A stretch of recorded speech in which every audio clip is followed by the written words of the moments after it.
Hello Nitro fans, Racing 393 for part 9 of my Kyosho Burns 4x4 Nitro rebuild.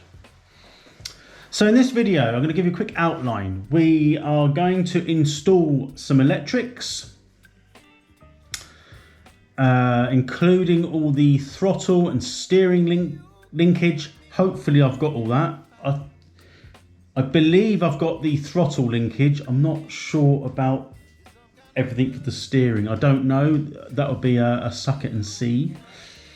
And also, at the end of the video, I've got something else to show you which I've bought for this, which I'm quite pleased with, but it won't go in it just yet. So, I've got a couple of servos. These are cheap ones. Still 17 kilograms or something, or was it 19 kilograms? Does it say on there? So I've got these. They're just cheap. I say cheap, £21. 18 kilogram servos, metal gear. Yeah, it is what it is on that. They'll do. I've also got another wireless receiver for my Sanwa. These are really expensive and I should take them out of the cars I've got. I just didn't. Now it says on there I've worked for EP car only, electric powered. We've explained before that Nitro cars tend to have antennas because one is, I suppose, interference from the engine, maybe, but more importantly I think the tracks are bigger. Cars are further away, so they tend to run the antenna, and not racing these, am I? And I don't run them completely out of sight, so this wireless one is absolutely fine. I suppose it'll come to a point when I'll have enough of these. They're like £80 a pop, about $95. Yeah, and I tend to put them in on Velcro so they can be taken out. At the minute, I'm just trying to get them and get enough so that I'm probably going to do away with my FlySky receivers and transmitter. I'll have Radio Link and Sanwa. So the plan is to get enough of these to warrant that I can easily swap them in and out of cars that I don't use often. That sounds a bit archaic, doesn't it? I mean, I've got about 3 of them already, so that I don't use. But there's a method there somewhere. So anyway, in this video, let's start. We're going to install these. Also, I've got a battery humpback here, which I bought actually for another car. I bought this for my Traxxas, but I'm going to put this on charge. It's a 6-volt, 1600 humpback, and it'll power this rather than using the AA batteries and the battery pack.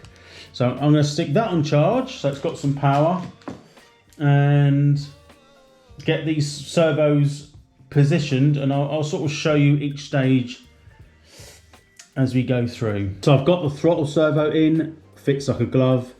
That's the thing, when you get older kits and you buy old style servos, it all just fits. You try and buy cheap servos or these, so they will fit, don't get me wrong, but things like the fitment, sometimes the screws don't fit because they're too long, or the screws that you wanted to put in, if you've got like a new sort of modern, I don't know, hex type screw that goes in that you use on other kits, that it doesn't fit this one, so it's actually nice to keep things fairly standard.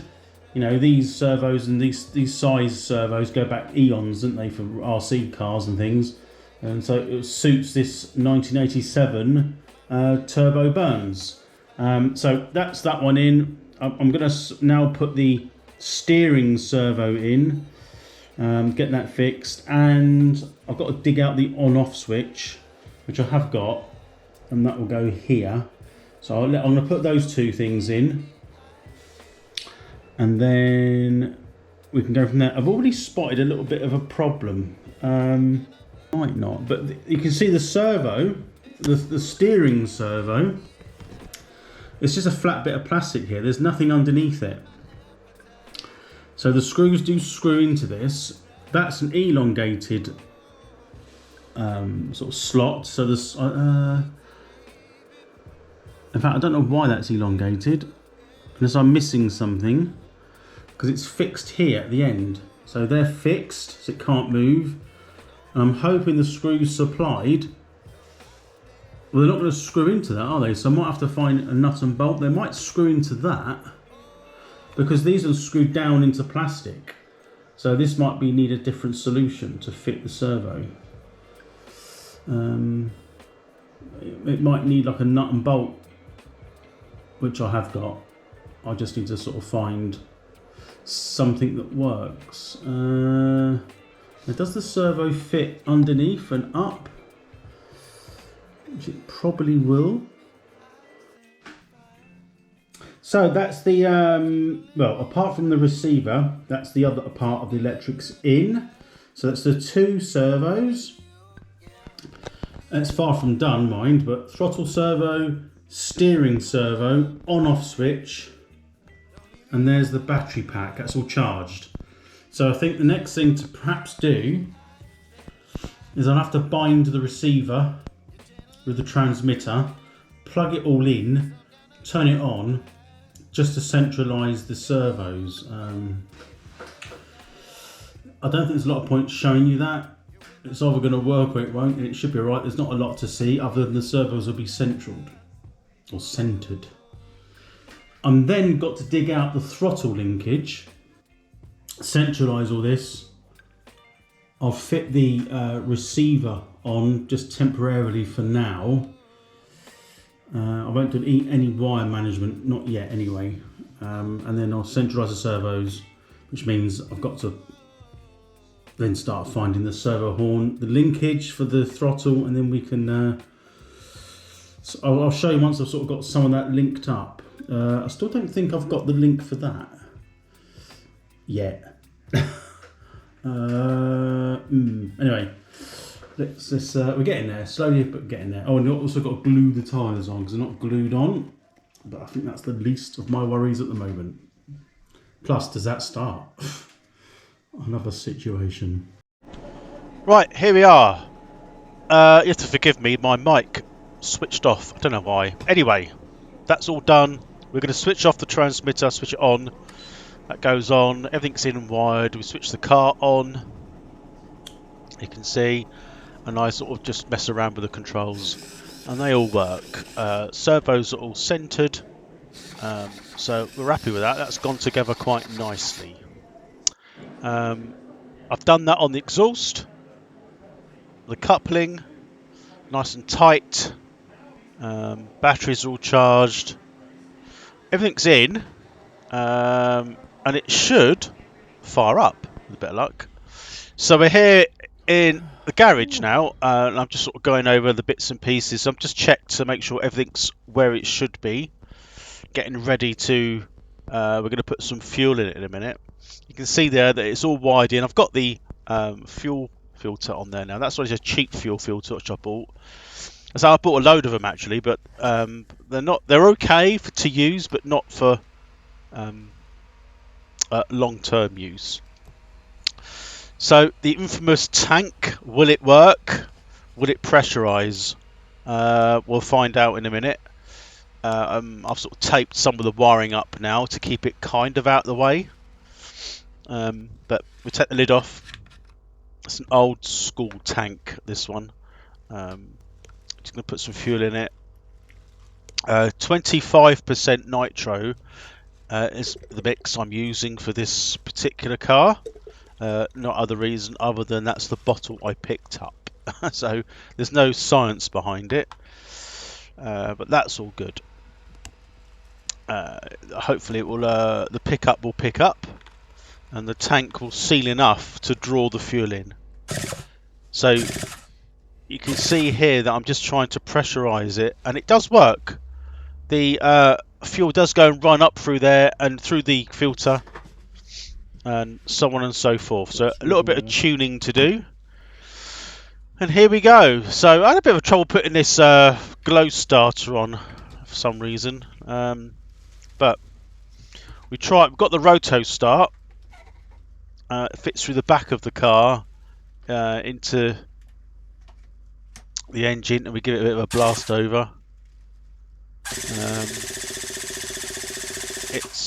It's okay.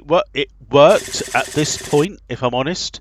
I wasn't sure whether the plug, you know what it's like, sometimes the glow plug doesn't glow, so I'm just testing it out now to make sure that one of the plug works and to make sure the glow starter's working. I did put plenty of charge in it. So back to the roto start again. It wasn't quite doing what it should do, so I thought maybe an RC blowjob, as they call it, to make sure it's pressurised. This is when I realised the tank wasn't as sealed as I was hoping, but nevertheless there is fuel up into the carburetor, so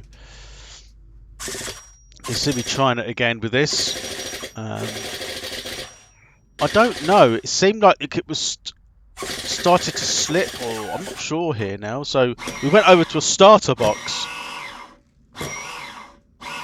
which I had issues with before, and I hadn't set it up. He put a lot of effort in putting that down. I just had to make sure that it was pushing straight down. So just trying to draw some fuel up again. There's no glow starter on it at this stage. I haven't got it set. You can put some pegs on these things to set the chassis that you're going to do to put it on there. Incidentally, the starter box does have a wheel that you can change the orientation on, which I couldn't be bothered to do that. So I'm just sort of trying to find that sweet spot which works. And I was thinking, I wonder if the wheel is going the wrong way round. I was just trying it out, so I just changed the wires over the jump leads. We'll try. So it sounds like it's going to start there, but clearly there's something amiss. So we've had a little fiddle around, and we start again. Push. That sounds like it's good. It sort of wants to run. As soon as you stop, it stops running. So with a little bit of tweaking, try again. I quite like the sound of it when it does this. There we go. We've got it running. Yeah, I was quite pleased with that. And it works. Now, it's not tuned.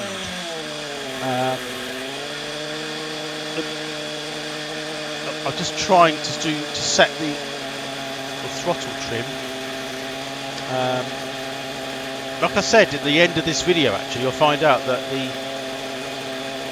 the tuning on these particular motors is not quite how you think they need to be tuned. That seemed to be running okay there, as you'll see. It cut out again, so we're back to the starter box. I can't hear the video here, so I could just only watch. You can see it is running, but it's a bit on and off, on and off. Started to run, do another bit of a fiddle with the settings on the carb. Very minute adjustments are needed here. It just, you've got to really take your time. It's not plug and play like an electric car. Not everyone's cup of tea. And there we go. Got it running again here, which is awesome. So I'll show you a bit of a close-up here again. I'm pretty sure some of these videos might be overlapping, but I did loosen the plug in the top of the cooling head very slightly, and I'd forgotten to do it back up again. I think, and I do mention this in the end of the video, is why the engine cut, because it couldn't compress the fuel at higher revs. I'm sort of fiddling around with the high speed needle here. I think it ended up a bit like 2.5 turns out, which is super low for one of these, but I don't know. It might need the low speed needle changed. But back on the starter box again, and it starts. So I got it. So you can put it on the starter box, turn it off, and it runs. I was quite pleased with that. It was fairly reliable. Sounds good. There was no leaks at all. These engines do tend to run a bit hot, if I'm honest. Or is it just this one's knackered? I don't know. Well, I just forget how hot they can run. And I sort of mess around with the high-speed needle again. When you wind it out, it is a bit loose. So something I need to look at. We're back on the needle again. I'm just thinking to myself, it takes like an 1/8 of a turn, if that. But I think the best thing is when I push start on the starter box. Let's get it set right. It starts.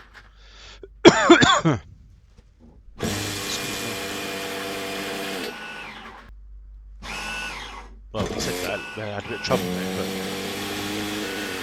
there you go. So it was more reliable. As you can see, you sort of push it down and it runs. And all I was trying to do is just do some settings on the carb to see what works and what doesn't. The fuel tank seems to pressurise. I'm not going to do anything with that at the moment.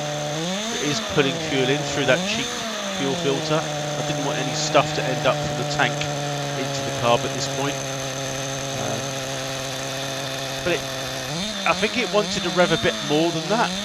But it's because the plug hadn't nipped it down.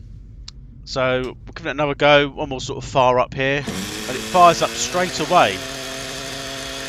Quite clean. Now, considering this video is probably taken about this part of it, I don't know, 8 or 9 minutes. In reality, it was over an hour and a half, about an hour and a half. So perseverance and making sure that you don't over adjust things and know what you're doing with the needles. I mean, some of it, I must admit, is a bit of guesswork, but I kind of realise you can hear if it needs more at lower end or higher end.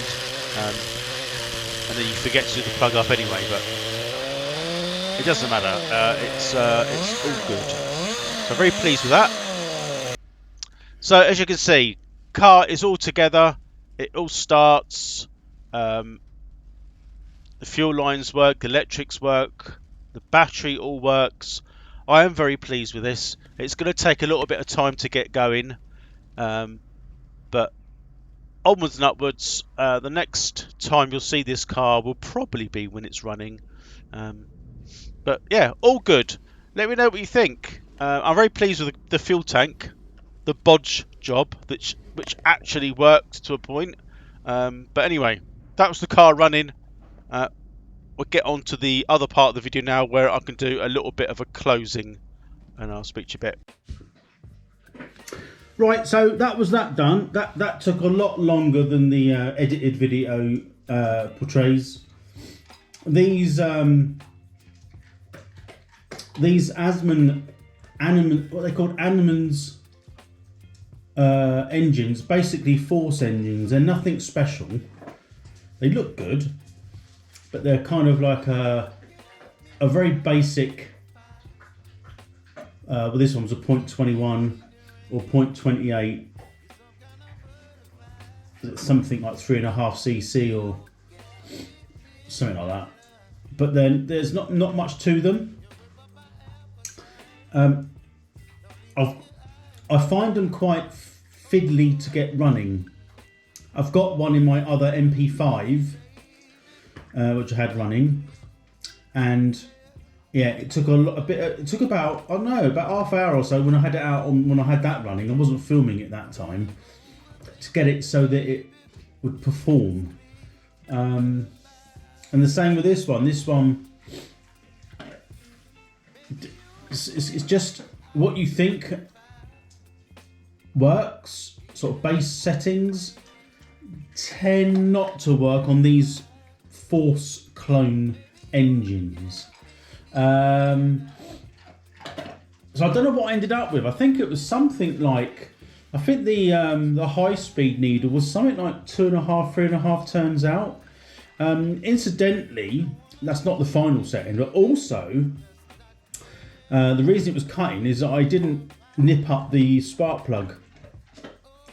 I forgot to do that, so that would cause the low compression.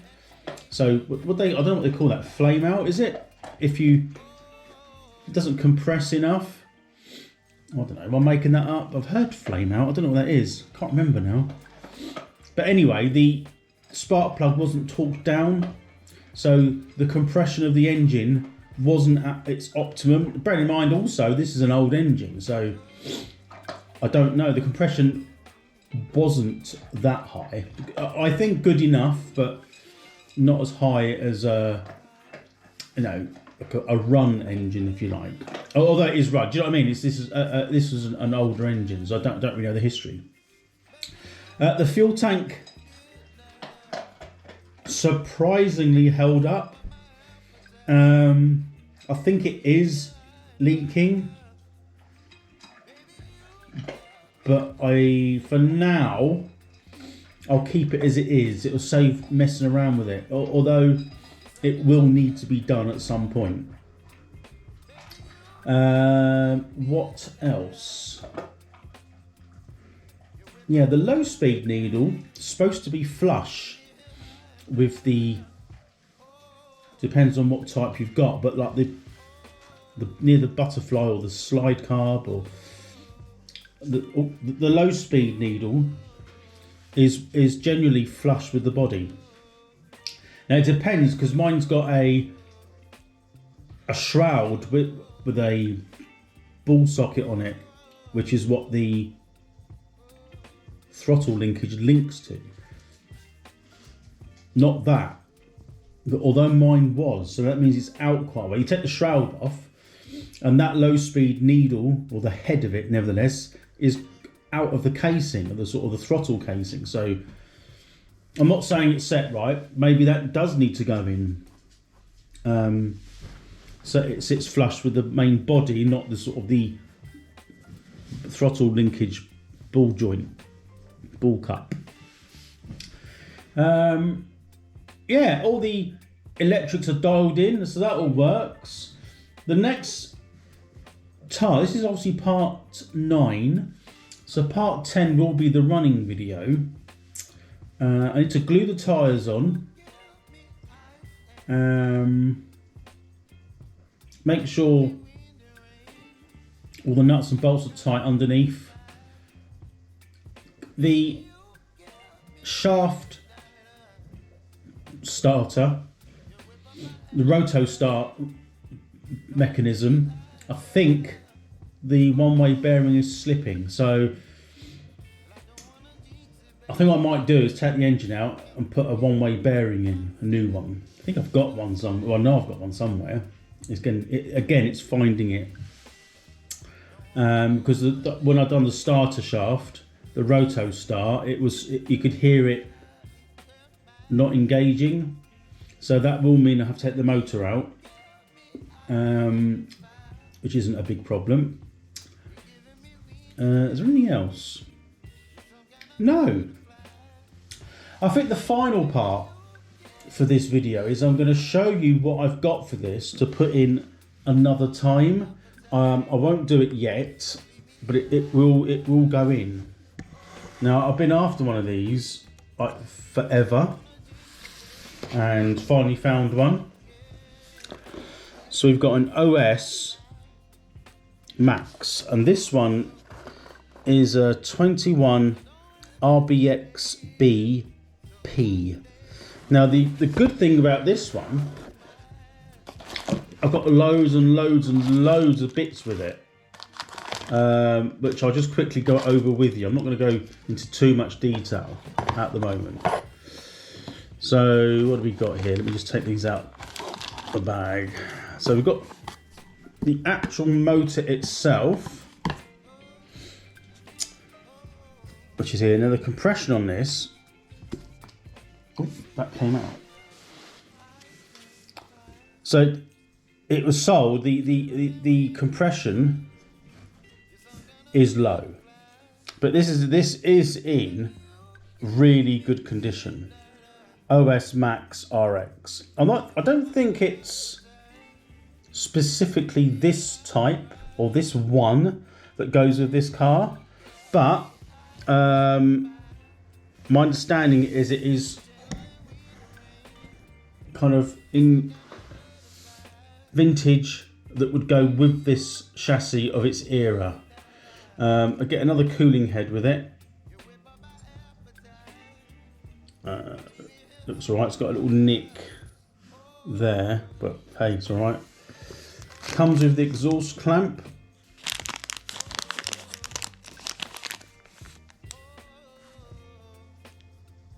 Well, it comes with that type of exhaust end actually. I just noticed that end. So that will allow a round exhaust to fit on, which is good. Also got the original exhaust for it, header. So that's good. Also got a spare carb and a spare clamp that clamps it to the block. So I don't know if anything was wrong with that one, or the one that's in it doesn't work. I don't know.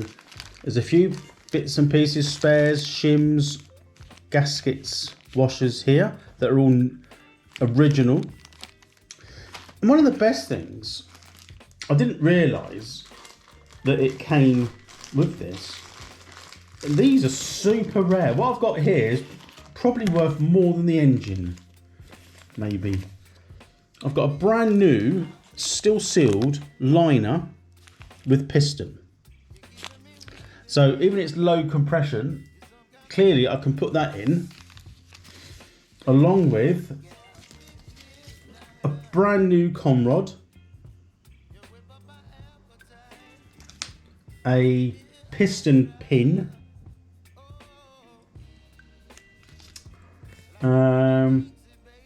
a gasket set, all sealed, and you won't see that, but this is a piston pin retainer, all sealed, brand new.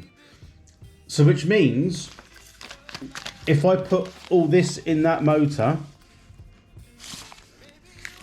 this then becomes, apart from the crank and the bearings, I'm assuming the bearings have been fairly good condition, it's brand new and will need running in. It has got some slight damage on the end shaft, which was shown in the pictures, but you can't see it. It doesn't actually affect the performance or the player, to use it. It feels really good, nice and sort of free. So yeah, this one in another project for this car, I'm really chuffed that I've got that. Will be going in. So let me know what you think. It should perform pretty well. It's probably not far off. It's the same size engine as what's already in there now, except it's probably it's going to be a much better engine. These OS engines are awesome.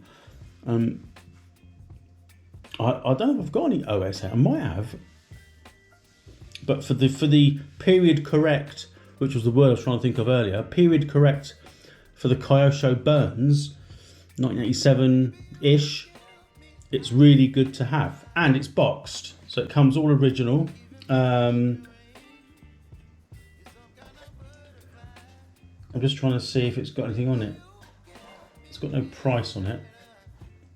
So it's made in Japan. So that sort of concludes part 9. There's a few bits I still need to do, but I'm pretty sure we get a running video next time out. Also, I'll show you this in another video. I've also purchased a small action camera which can go, it might not be practical, but it can go in the car. I'm hoping to get some on-board shots, or I can just stick it on the outside with some blue tack. But apparently it got good reviews. It's supposed to be clear, and hopefully get some recording of the car on board with a bit of luck. Anyway, that's it for now. I hope you enjoyed part 9. Got the car running. Sounds alright. It's not perfect. There was a few things I still need to do, but I'll probably do a couple of perhaps tuning videos. Yeah, it will need to be started again, probably within this week. So I'm not going to put some after run oil in that motor. I don't think it'll hurt, just for a few days, and then we'll get everything all up together and get out and get it running and do an actual video shoot of it sort of whizzing about. But yeah, so far so good. It's been a long journey. Surprising what you can find when you really put your mind to it. I've been quite lucky with this one, if I'm honest. But anyway, let me know what you think. Let me know what you think about the car. Let me know what you think about this motor here. And you know, I've also bought, before I close, I might even try pinching the cylinder. I've bought you can do it many different ways. I have bought a clamp. I need some pipe that go over this. I mean, I can use for a guide. I can use this one as a sort of measurement. I'm sort of in the realms of unknown there, so I might take this apart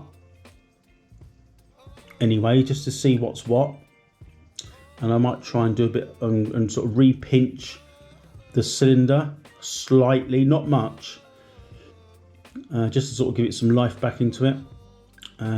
But yeah, I might do a video on that, so that'd be the sort of an in-between video. Anyway, that's it. Appreciate you watching. Can you please like? Be appreciated for that if you like the video. Thumbs up, thumbs down, doesn't really matter. Comment, like, subscribe, dislike. You know the score. It just all helps. I hope you guys are enjoying me with this particular project, and I'll see you soon.